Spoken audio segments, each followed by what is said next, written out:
Rev it up and welcome to Cars Yeah, show number 1715. Today we're in the House of Muscle. This is Cars Yeah, where you'll enjoy interviews with inspiring automotive enthusiasts. Mark Green is here to provide you with a fuel injection of automotive inspiration. So get in, sit down, buckle up, and get ready for a wild ride here on Cars Yeah.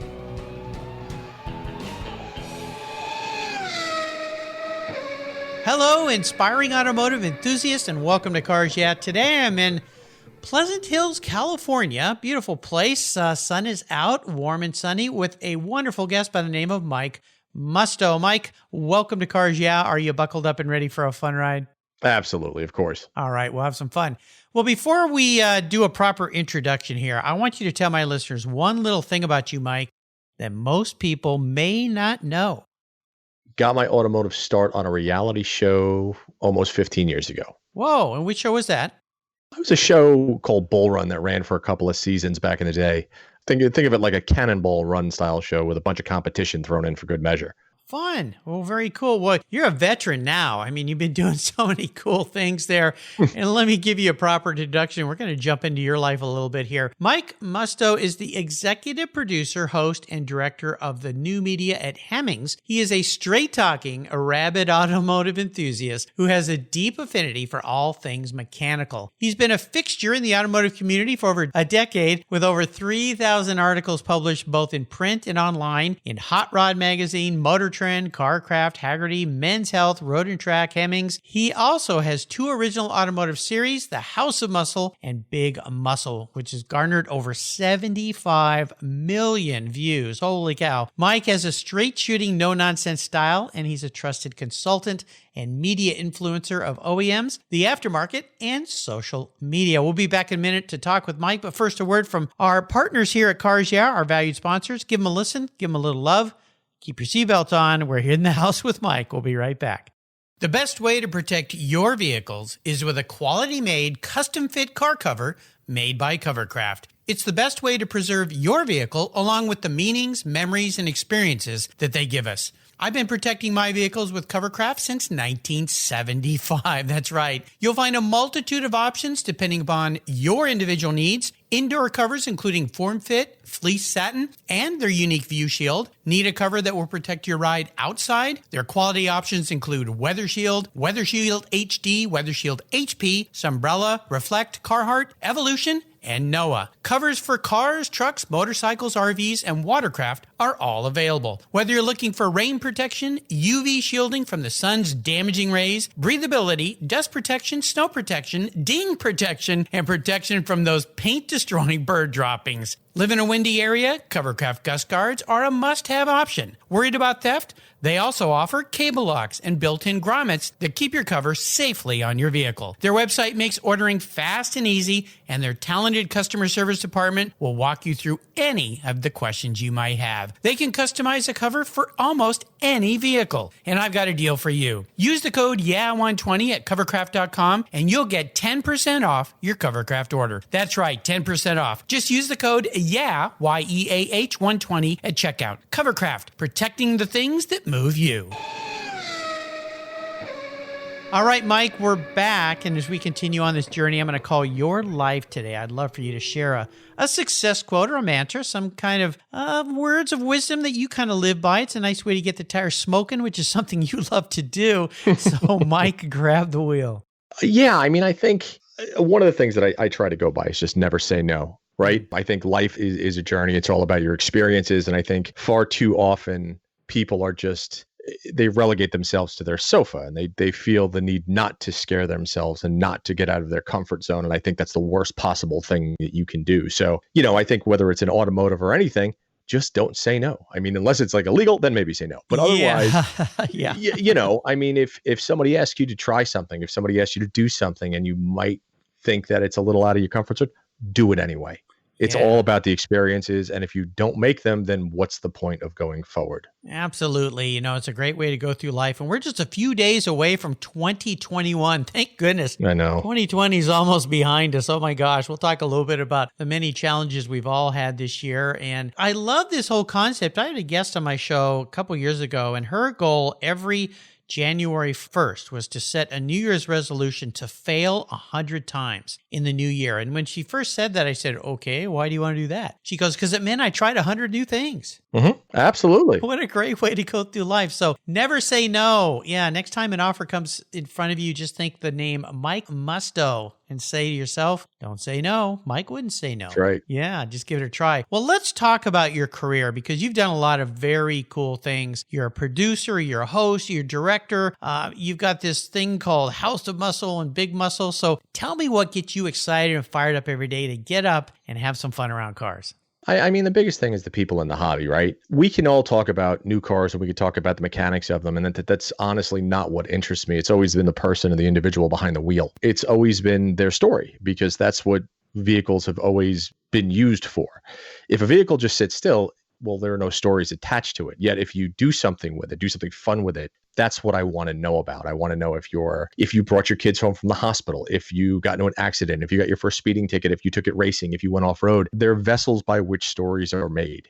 And so that's honestly what I try to focus on is telling the story of the person that just subsequently owns a car. A lot of times it doesn't matter what that vehicle is. You could have a 72 Pinto, but if you got some great stories attached to it, then I want to know about it. Oh, yeah, for sure. So tell my listeners, maybe there's a couple out there, probably not too many, that don't know a lot about you and the House of Muscle and Big Muscle. What are you doing there? How can people access it? And what are some of the crazy stories that maybe you've uncovered during your process here? I mean, a lot of the stuff, when I created the House of Muscle, that was back on the Drive channel. And then Big Muscle was on the Drive channel years ago. And then House of Muscle was on Motor Trend. And then I did it off on my own. And then now I'm actually at Hemmings. So we're going to be launching a whole bunch of stuff there. But it's always about, I've driven so many different cars. And obviously my concentration is basically muscle cars, right? So I've driven everything from the 1920s all the way up to brand new stuff with 27 horsepower all the way up to 2,500 horsepower. Oh my gosh. So I've kind of run the gamut in driving just about every combination out there. And it's always new. It's always fun. It's always exciting. I think the biggest thing is understanding the amount of passion and blood, sweat, and tears that kind of people put into their rides. Yeah. You can't judge. I don't think you can ever judge anybody by their car, or their vehicle, whether it is a $500 vehicle or a $500,000 vehicle, because to them, it is their passion. It is their kind of life. And you have to understand why. And the first thing, the way you do that is by asking this simple question to them. And what does this car mean to you? And then the stories come out. And that's how you develop relationships. And that's how I based my whole career on that. Well, it obviously has worked really well. Well, now you're with Hemmings, and I found it really kind of cool because most of us who are diehard car people our whole life, we know Hemmings. I mean, it's like the Bible. Mm-hmm. You got the Hemmings book every month and subscribe for many, many years, and you go through it and hours of finding all this magical stuff you never even know you needed, but now you all of a sudden you do, right? So Hemmings, like many publications, are realizing that the challenges with print media, you've got to be a lot more today. So I would assume their concept here is to bring you on board and offer a bigger, broader relationship with their readers now with a visual presentation, right? Yeah, that's pretty much exactly what we're doing. So, and it's a very kind of an odd full circle type of thing. Back in 2010, I've got a 69 Daytona replica that I had built, and it actually won Muscle Car of the Year at Hemmings 10 years ago. And this was before I was really even doing video, doing anything. I had just really started out in the business, and they just so happened to really kind of like my car and they picked it. And then 10 years later, I'm actually on there as their director of new media. And it was a really kind of fun juxtaposition where I got to work for this brand and come on board with this brand that has meant so much to me over the last 10 to 15 years of my life.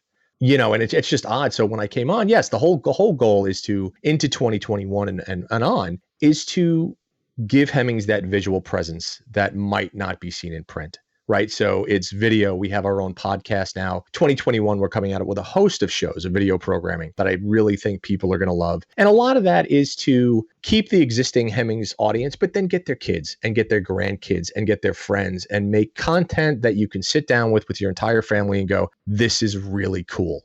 This is what I want to see. And it's basically stuff for your entire family. It's not so automotive centric based that your partner is going to go, I don't feel like watching this. Yeah. Everything will have a fun story attached to it, which is really cool. Oh, nice. And where will people find this visual content to enjoy it? Everything will be on our Hemmings YouTube channel starting in 2021. Yep. Wow, exciting. Well, you got your hands full. When did you realize that doing what you're doing now was really the right career path for you at this time? Oh, wow. Back in 2001, I used to be a VP at an investment bank in Lower Manhattan. And in 2001, obviously 9/11 happened, the buildings came down, and I was actually down there for that unfortunate event. Oh, gosh. And, it makes you reevaluate. It makes you kind of take a step back. And I think that everybody around the world has some type of memory of that day. Mine is a lot more vivid than I think anybody else who wasn't a New Yorker in the city at that time. And it made me stop and just go, what the hell am I doing here? Mm-hmm. And I was working in a cubicle or working in an office every day. I was dealing with stuff that I didn't want to deal with and people that I didn't want to work with. I was taking the New York City subway, and it took me a little while. But after that event, I said, I have to change stuff. And I was always a car enthusiast. And I literally walked home and I looked at my wife and I go, I think I'm going to try to find a way to play with cars for a living. And literally had no plan Wow. whatsoever. Yeah. And just said the hell with it. I quit my job. I jumped in with both feet, and I gave, like everybody always says that, how did you do this? And I said, it's really easy. I said, I gave 10 years of my life away for free before I made my first dollar. Oh, yeah. I love your story, Mike, and it's really important to me because it's one of the things that Cars Yeah is all about, inspiring automotive enthusiasts, people that have figured out a way to wrap this passion that we have for automobiles into their lives. And I have so many friends that are very successful people, very high level people. They're making tons of money, but they really work for the weekend, and they work even worse for retirement. Oh, that day down the road, I'm going to get to spend my day in the garage and playing. And I'm thinking, what if you don't get there? Yeah. What if that day never comes? And it's a morbid way to think of it, but I know, having dealt with that terrible, terrible day and the days following in New York City after those buildings came down, boy, what a way to change your perspective. Talk about a paradigm shift in a major way. Holy Yeah, cow.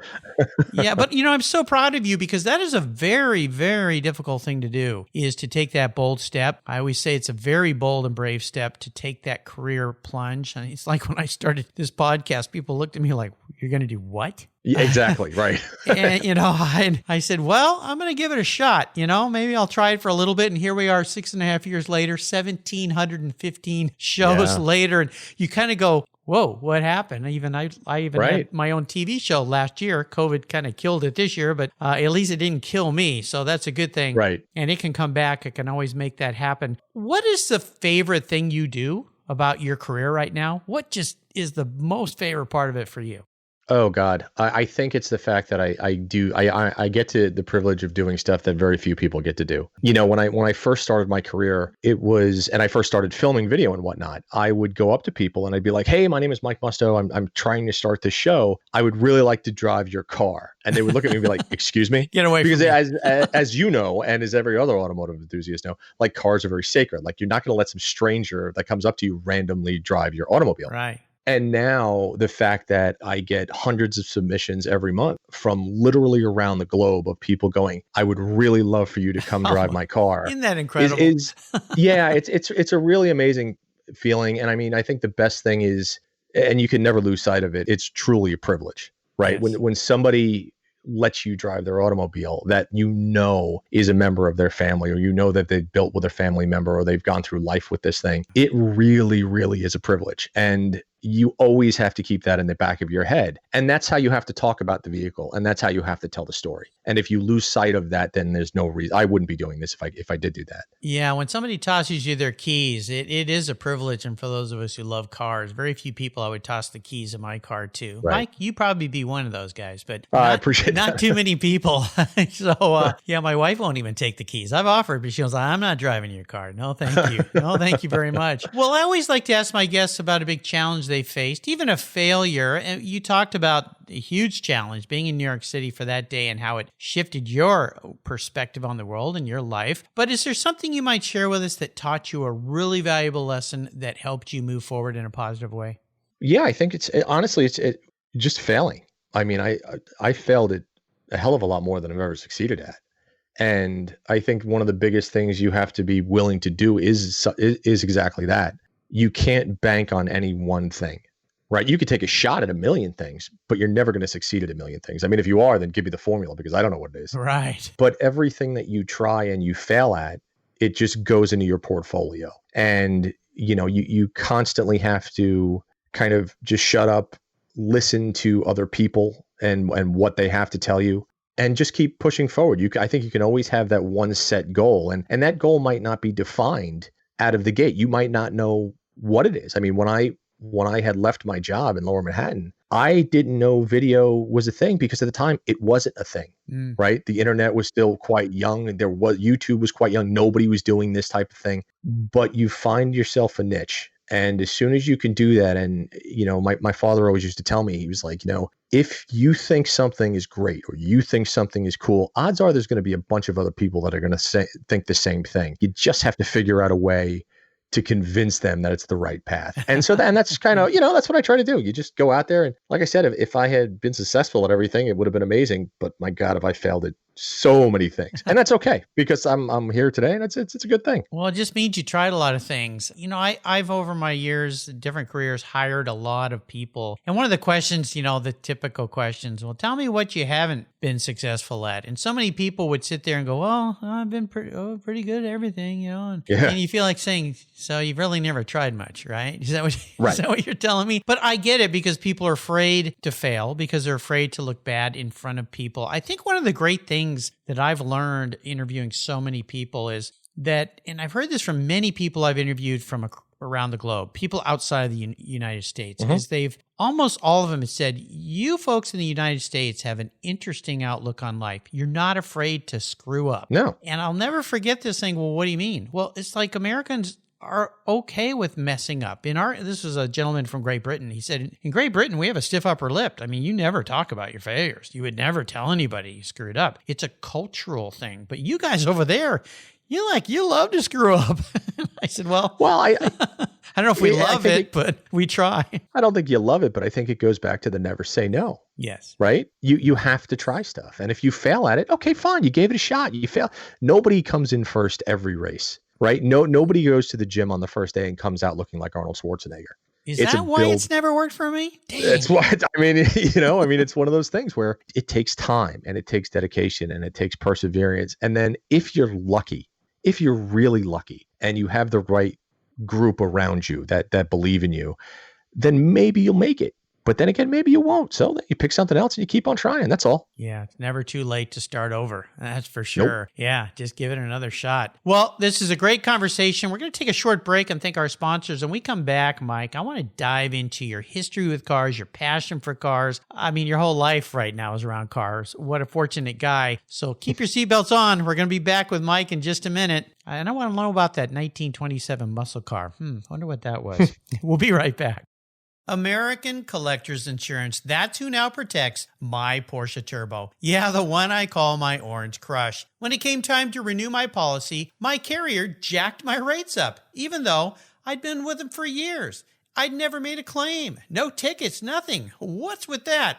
Adios. So I started shopping around and kept hearing about American Collectors Insurance from fellow automotive enthusiasts, friends, and folks in the car industry. I did some investigating and learned that American Collectors Insurance have been protecting collector vehicles since 1976. I'm not a price shopper when it comes to insurance. I want to be able to sleep at night. I also want agreed value protection for my special ride. With an agreed valued policy from American Collectors Insurance, I'll be paid what my vehicle's full agreed value is, a number I set with the insurer at the start of the policy so I know there will be no surprises about what my car's value is, should something terrible happen. I shopped around and decided to protect my car with American Collectors Insurance. Give them a call for a quote today at 866-ACI-YEAH. That's 866-224-9324 and protect the ones you love. Make sure you tell them Mark sent you. You'll be glad you did. American Collectors Insurance. Classic car insurance designed by collectors for collectors. All right, Mike, we are back. And I always ask my guests to share a story that instigated the personal passion you have for cars. For some of it started when you were little. Some people it started later in life. But what was that pivotal moment in your life when you knew that you were a bit of a car guy? Wow, I think It was the sound. It was the sound of engines. I mean, I grew up in early on in Brooklyn, and right by the Verrazano Bridge in Bay Ridge, Brooklyn. And we always used to hear it was big time with the muscle cars back then. And people used to tow them under the Verrazano Bridge and close out down the Bell Parkway and go racing. And so you would always hear this, this just thumpity thump of the cams and, these raspy things. And you would see basically like a real life Hot Wheels cars. Think of like a 70 Nova that was jacked up with a rake on it and side pipes and a set of Kragers on it. And it was honestly these real life cartoon characters, these real life Matchbox cars that I would see when I was a kid. And this was, in the 70s. And that's the thing that just caught me, because to me, they weren't real. They were superheroes.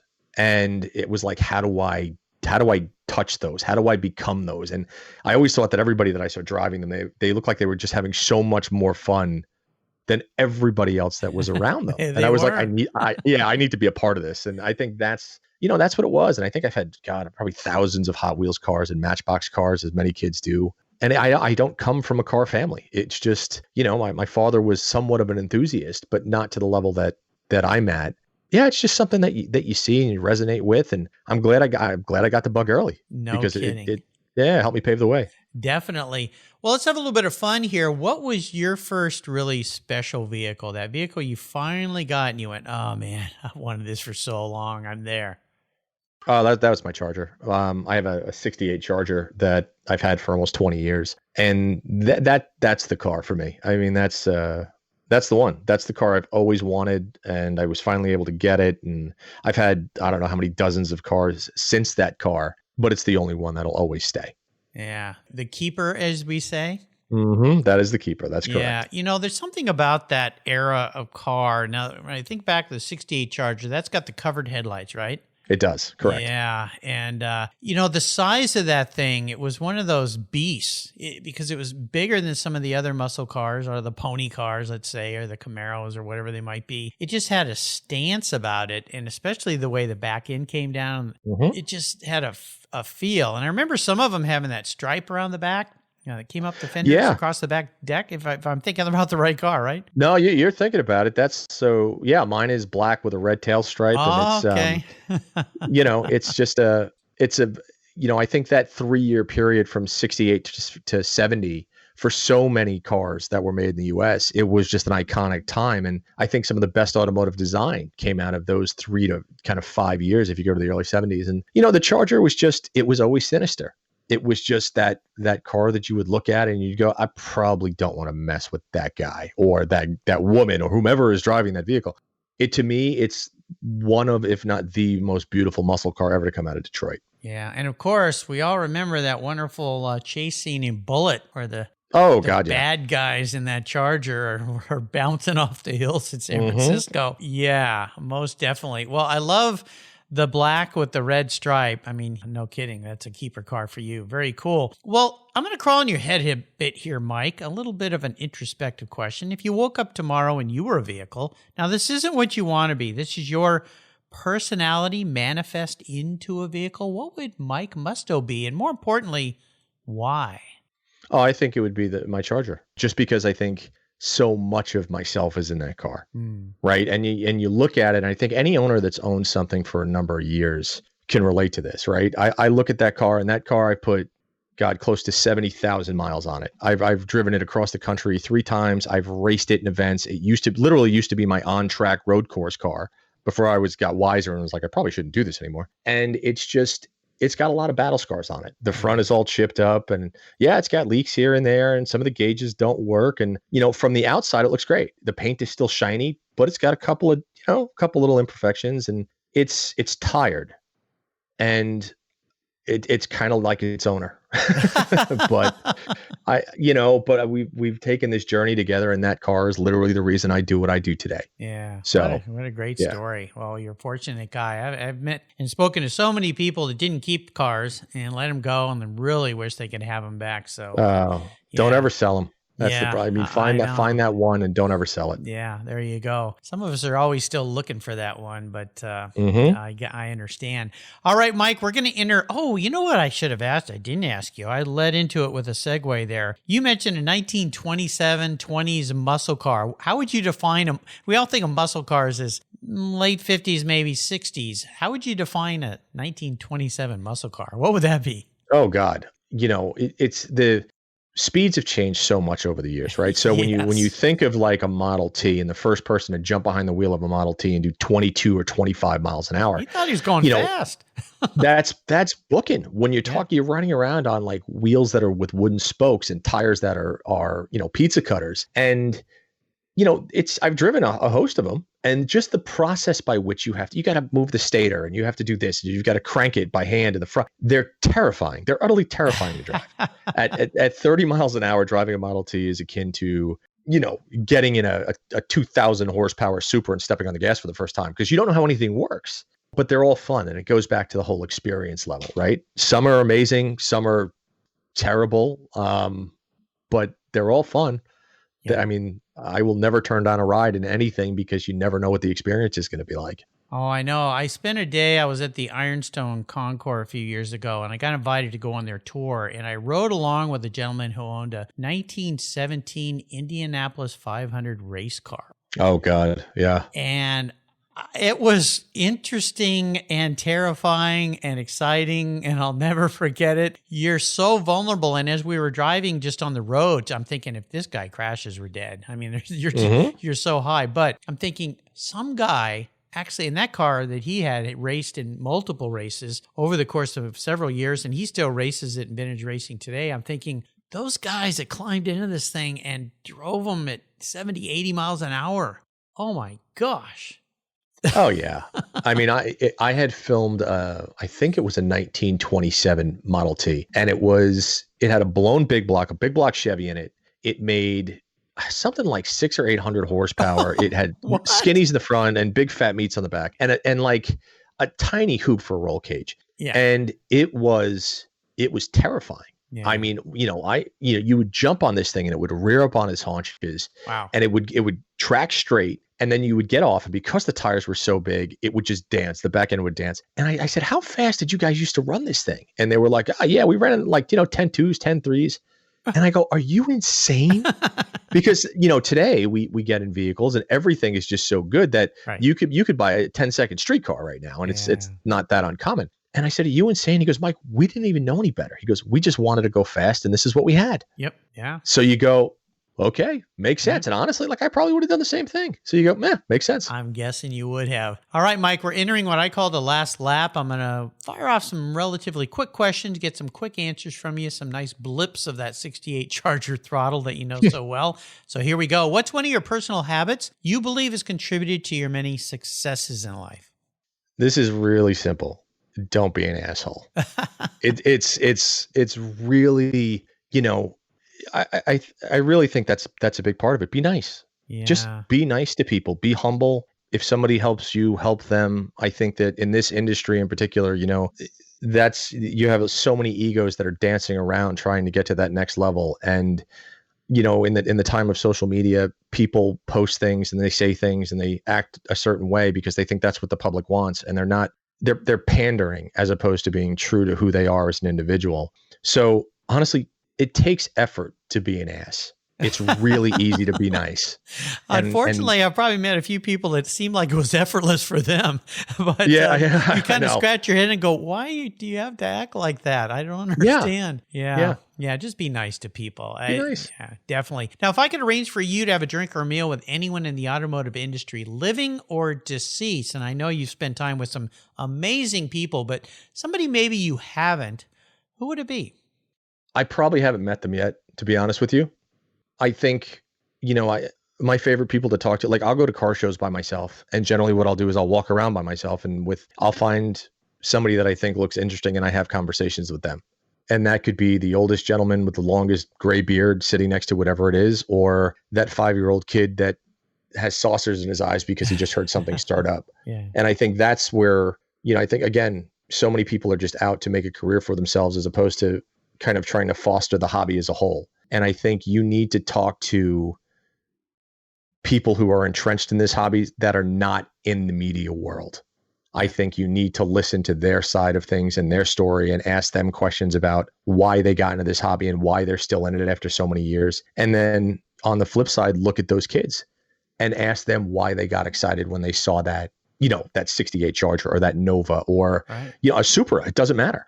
Just figure it out and ask them, because it's only going to help you grow as a journalist or as a host or, a presenter or whatever the case is. It just figure out why other people like this hobby and it'll just help you out. So I don't know. That's a really tough question. I don't think I've met that individual yet. Well, I get to do it every day here, Mike, and I'm doing it with you here today. It's one of the joys of my job. I like to say that doing this podcast here on Cars Yeah is like Forrest Gump's box of chocolates. I never know what I'm going to get. Most people I've never spoken to until that phone rings, and it's just a joy to learn about great. Their lives. Yeah, I'm very, very lucky, very fortunate. Now, when it comes to automotive advice that someone else has offered you, could be anything relating to automobiles, what was that? Respect everybody and respect everybody else's vehicle, because you never know what they're dealing with behind the scenes. That's straight and simple. I mean, I remember when I was a kid, I saw somebody, and this was back in Brooklyn, and they were washing it had to be a 61, 62 Impala, and it was all rusted, and they were washing, and I looked at my dad and I go, why the hell would they wash that piece of garbage? My dad got mad. He looked at me, he goes, don't ever disrespect anybody else's anything. Right. Because you don't know what their story is, and to them, it might be the greatest thing in the world. It's really true. And I've learned even vehicles that I might not have an interest in, if I just go up and start talking to the person, they give me a whole new perspective. And all of a sudden, I do like those vehicles. I never knew that about those vehicles. So yeah, but it's that respect thing. So important. Now, when it comes to resources, there are so many great resources for us these days. Is there one in particular that's a go-to for you? It depends on what it is. I mean, I think there are so many, the world has gotten a lot smaller with the advent of the internet. But I mean, I honestly still like going to shows and swap meets and talking to people with the knowledge, as opposed to getting on the phone and talking with somebody at a parts store that is just reading from a catalog. You know what I mean? I think you need to ask people you need to find people, and like Instagram is a great resource for this. Look at things that people are building, ask them questions about why they use that part, what their experiences are. If they're real enthusiasts, they're going to tell you what those experiences are, whether good or bad. So yeah, I think we have the best resource in the world, which is just the general public, and social media just makes it easier to access them now. Absolutely. And I'm going to toss one in here, Hemmings. They're a pretty good resource. Yeah, Hemmings isn't bad. I mean, we've got the stuff that we have still amazes me, between the auction and the classified section and just the big book of parts. It's quite astonishing, to be honest, what you could find in there. Well, it just is. It's They've kind amazing. of been around a while, haven't they? Yeah, they've been around for since 54. So, 65 plus years. Yeah, a long time. They kind of know what they're doing. Yeah, they kind of know what they're doing. Well, they're pretty smart. They bring you on board, I'll tell you that. Now, how about a book? Is there a book that you've read, maybe one this year, a new book you've read that you'd like to share? It's not a new book. It's just one of my favorite books. I don't know if anybody out there is familiar with an author by the name of Nelson DeMille, but he wrote a book called The Gold Coast years ago. And it's my go-to whenever I just need kind of an escape. It's fun. It's jovial. He's one of my favorite authors, has absolutely nothing whatsoever to do with automobiles, but it always makes you smile. And the guy tells an amazing story. Absolutely. I'll make sure I put that book and all the great resources Mike has shared with us today on his very own Cars Yeah show notes page. Just go to carsyeah.com, click on Mike, or enter Mike Musto, Musto, and his page will pop right up. While you're there, if you haven't already subscribed, subscribe. I'll send you my ebook, and your name will be in the hat for a lot of the cool things I give away here on Cars Yeah. All right, Mike, we're up to the checkered flag. Now, I'm going to alter this question for you a little bit, because there's one of the rules here that will make it that you've already answered, and that is I'm going to buy you a cool collector car today. I tell all my guests this. You can pick anything you'd like in the world. It doesn't matter what it is, but the rules are going to make things easy for you, because one of them is it's the only collector car you can have. So for you, Mike, because you're special, I'm going to move that car you have out of the collection here. You can park it behind the garage so nobody sees it. We'll just say this is something new to put in your garage because you're such a nice guy. But you can't sell this thing to buy a bunch of other toys with, and I want you to enjoy it and drive it. No garage queens or dust collectors allowed here at Cars Yeah. Nope. So what am I going to buy for Mike Musto today? Oh, it would be a 1972 Lamborghini Miura SV. Oh my gosh, we're going Lambo, baby.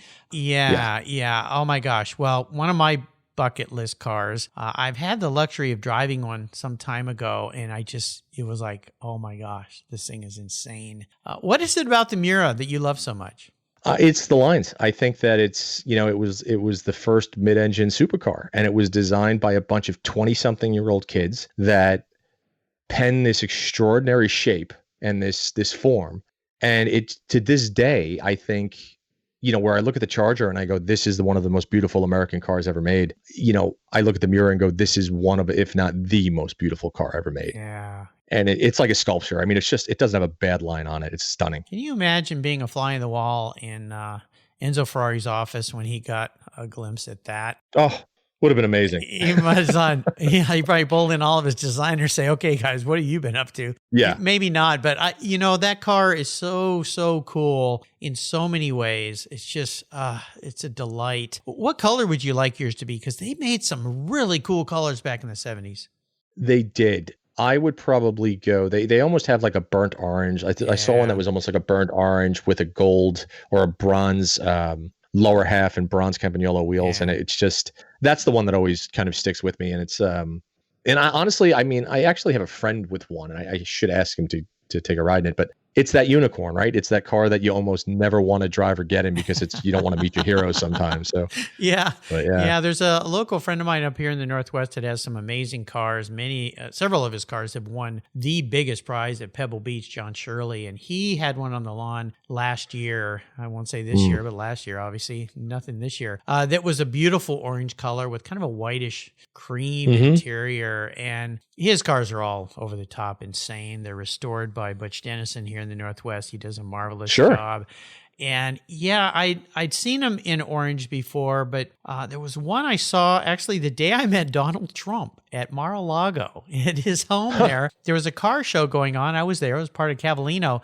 And there was a blue one with a white, creamish colored interior that was pretty extravagant as well. That was just, they're good in any color, right?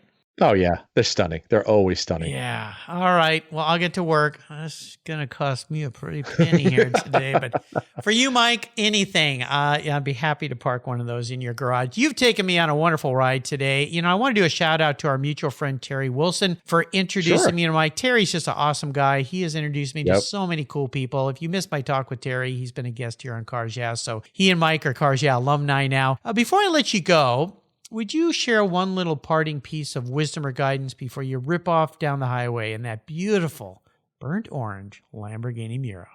Sure. Be nice, stay humble, shut up and listen. It's pretty simple. It's easy. Yeah, the rules of life by Mike Musto. They work really well, by the way. What's the best way for people to keep up with you, Mike, and follow along with all the fun you're having? I guess social media. I mean, Mike_Musto at Instagram, MD Musto on Facebook and Twitter. And then you can also follow a whole bunch of our stuff at Hemmings.com. Yeah, absolutely. I guarantee you're going to have fun there. Check it out, their YouTube page. Mike is going to have one hell of a 2021. I can see it coming right now. You can find everything on Mike's show notes page on the Cars Yeah website. Again, just type Mike Musto, M-U-S-T-O, right into the search bar, and everything will pop up. Thanks again, Terry, for introducing me. Mike, thanks for being so generous today with your time, your expertise, and your amazing outlook on life. Until you and I talk again, I'll see you down the road.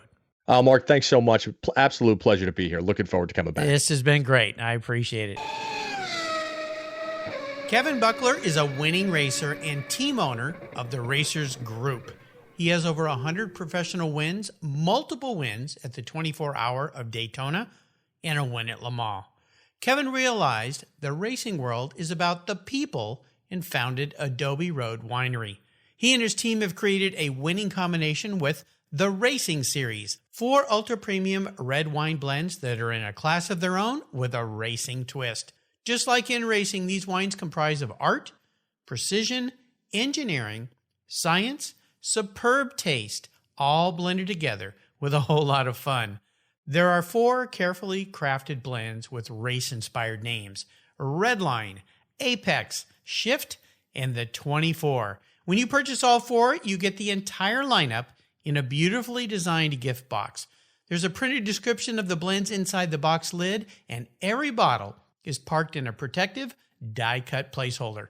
The bottles feature 3-dimensional labels, and I promise You'll want to keep them after enjoying these delicious wines. The box is so cool, you'll want to keep it too. The Racing Series is a killer gift for the automotive enthusiasts in your life, and I have a deal for you. If you use the code CARSYEAH, all one word, all caps, at checkout, you'll get $10 off any purchase of wine from the Racing Series. Your wine ships promptly and arrives quickly. Use the code CARSYEAH at checkout for $10 off on your purchase today. There's always a seat at the table for excellence with the Racing Series. Go to adoberoadwines.com and use the code CARSYEAH today to get your deal. Cheers. Thank you so much for joining us on today's ride here at Cars Yeah. Drive on over to carsyeah.com to find show notes and inspiring automotive fun. Download your free copy of Filler Up, a fun book filled with gorgeous photographs of fuel filler fun, including quotes from more inspiring automotive enthusiasts. Download your copy today, and we'll see you next time on Cars Yeah.